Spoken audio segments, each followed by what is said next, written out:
Hello అండి. Welcome to my channel. Chennai style vada curry టేస్టీగా, హెల్తీగా ఎలా చేసుకోవాలో చూద్దామా? డిష్‌కి కావాల్సిన ఇంగ్రీడియెంట్స్ ఏంటంటే 2 ఎర్రగడ్డలు, 4 పచ్చిమిరపకాయలు, 2 ఎండుమిరపకాయలు, అల్లం వెల్లుల్లి పేస్ట్, కొత్తిమీర, కరివేపాకు, పుదీనా తరుగు, 2 బిర్యానీ ఆకులు, 1 టీ స్పూన్ సోంపు తీసుకున్నాను అండ్ 4 లవంగాలు, 1 ఇంచు దాల్చిన చెక్క అండ్ 1 ఇలాచీ. అలాగే 3 టమోటాలు తీసుకున్నాను. చిన్న ముక్కలుగా కట్ చేసి పెట్టుకున్నాను. దీనికోసం ముందుగా పచ్చెనగపప్పు తీసుకొని బాగా కడిగి ఒక 3 గంటల ముందు నానబెట్టుకోవాలండి. ఇప్పుడు పప్పులోంచి నీళ్ళని తీసేసి మిక్సీ జార్లో వేసుకోండి.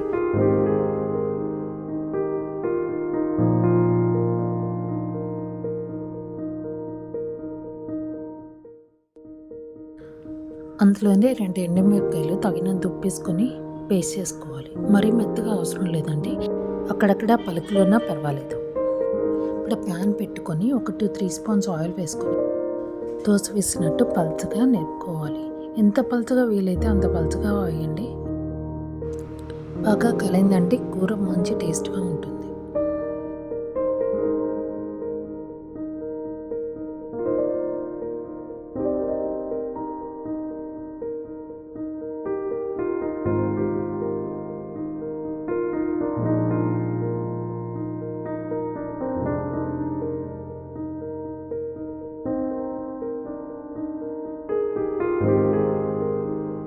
ఇక్కడ గెంటికి అతుక్కుపోతుందండి, అందుకని చేతి చేసుకొని బాగా పలుచగా అద్దుకుంటున్నాను.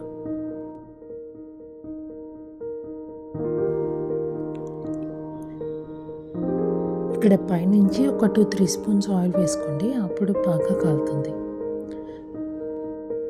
ఇక్కడ పైన ఘాట్లు పెడుతున్నాను అండి. ఘాట్లు పెట్టుకొని ఆయిల్ వేసుకున్నామంటే లోపల కూడా బాగా కాలుతుంది.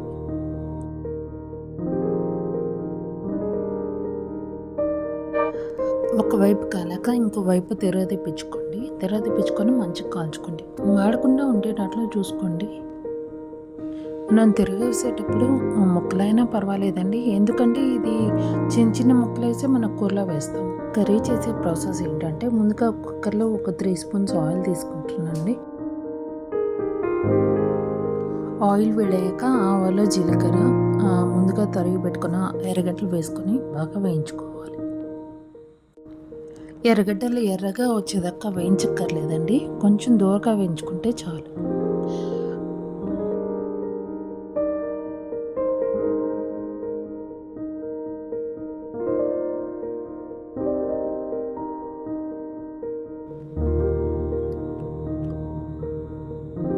ఎర్రగడ్డలు వేగాలంటే కొంచెం ఉప్పు వేసారంటే త్వరగా వేగుతాయి.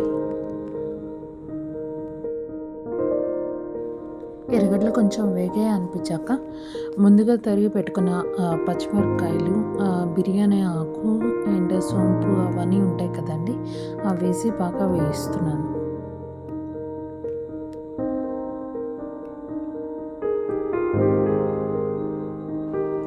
ఇవన్నీ కొంచెం వేగాక అల్లం వెల్లుల్లి పేస్ట్ కూడా వేసుకొని బాగా వేయించుకోవాలి.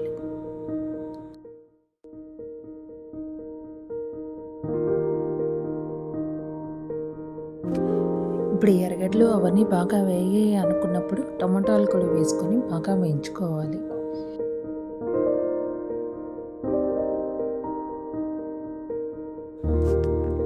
ఇక్కడ టమాటాలు అవన్నీ మగ్గుతున్న టైంలో మన టేస్ట్కి తగ్గట్టు పసుపు, ఉప్పు, కారం, ధనియాల పొడి అన్నీ వేసి బాగా మిక్స్ చేసుకోవాలి.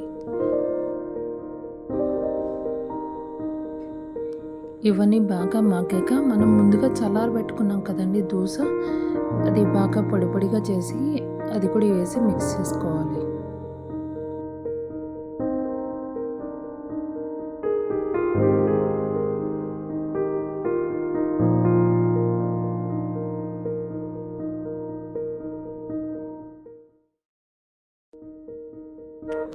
బాగా మిక్స్ చేసుకోవాలండి. మిక్స్ చేసుకొని మన కూరకు తగ్గట్టు నీళ్లు వేసుకొని బాగా కలబెట్టుకోవాలి. నేను చెప్పిన ఇంగ్రీడియంట్స్ ఏది మిస్ చేయకుండా వేయండి, కూర చాలా టేస్ట్గా వస్తుంది. ఇది కూరని వేరే రకాలుగా కూడా చేయొచ్చండి. మనం మసాలా వడలు చేస్తాం కదా, ఆ మసాలా వడలు అయిపోయాక మనం తుంచి ఆ పొడిని కూడా ఇప్పుడు ఎలా అయితే పొడి వేస్తున్నామో ఆ మసాలా వడ పొడి వేసి కూడా కూర చేస్తారు.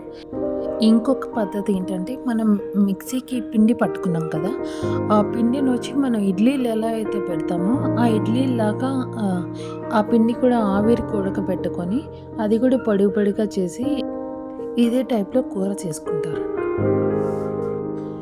మీలో ఎంతమంది ఈ కూరని టేస్ట్ చేశారో మాకు కామెంట్ సెక్షన్‌లో తెలియజేయండి. ఇప్పుడు లాస్ట్‌లో ఒకసారి ఉప్పు, కారం అంతా చెక్ చేసుకొని కుక్కర్ మూత పెట్టుకొని ఒక 3 విజిల్స్ రాస్తే కూర రెడీ అయిపోయినట్లే.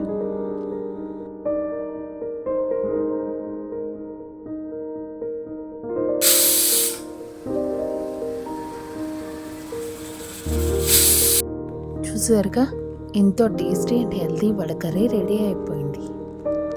దీని కాంబినేషన్ మేము ఇవాళ పూరీ చేసుకున్నామండి. Puri with vada curry, deadly combination.